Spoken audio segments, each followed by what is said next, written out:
There has been a place of worship in Bamburgh since the early 600s AD. St Aidan and St Oswald built a mission here in 635 AD in order to bring Christianity to the north of England. This mission church remained here through the Dark Ages until the Normans came.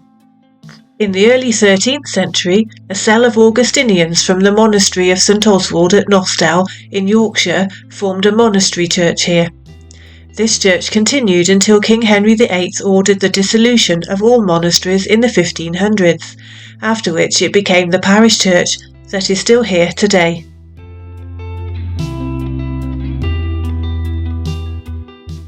The first church here, the Mission Church, was wooden and was built by Aidan in 635 AD, after he was commissioned to do so by Oswald, the King of Northumbria. Aidan fell ill in 651 AD, and a small shelter was built for him at the west end of the church. It is said that Aidan rested against a wooden buttress, which later seemed to acquire miraculous qualities. Bamburgh has twice been destroyed by fire, but on both occasions this particular buttress survived. Today it is on display in the baptistry.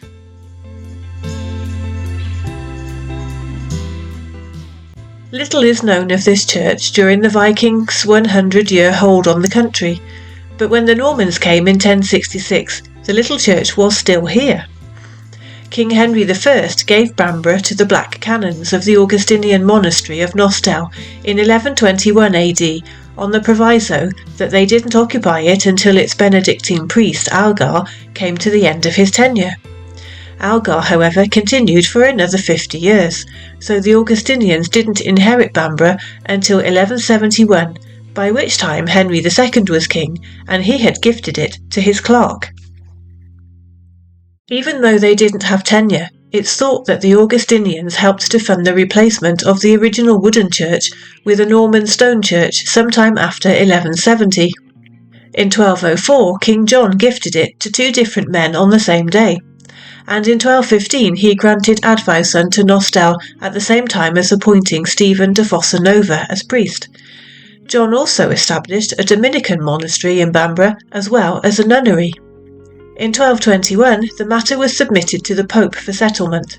The Pope decided that de Fossa Nova, who had never left his native Italy, had resigned of his own free will, and ordered Nostell to pay £100 a year to support the Dominican friary and 60 marks a year to support the nunnery.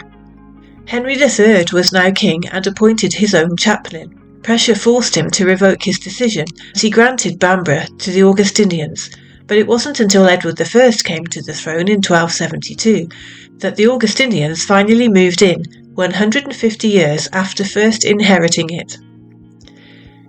During the late 13th and early 14th centuries, the area saw extensive raiding by the Scots. Then in 1536, King Henry VIII ordered the dissolution of the monasteries and Bamburgh's monks were dispersed.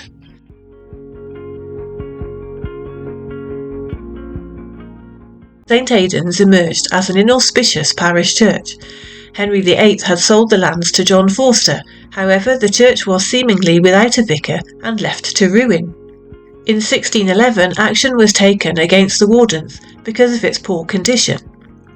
In 1634 the incumbent was George Mavin. He was partial to keeping ale in his house and could often be found quarrelling or fighting. A report was submitted to church authorities, which stated, among other things, that at times and even on Sundays, Mavin could be found in the alehouse. He'd even sold the communion books to fund his habit. Despite this, Mavin was difficult to dislodge, but he was finally relieved of his curacy in 1645.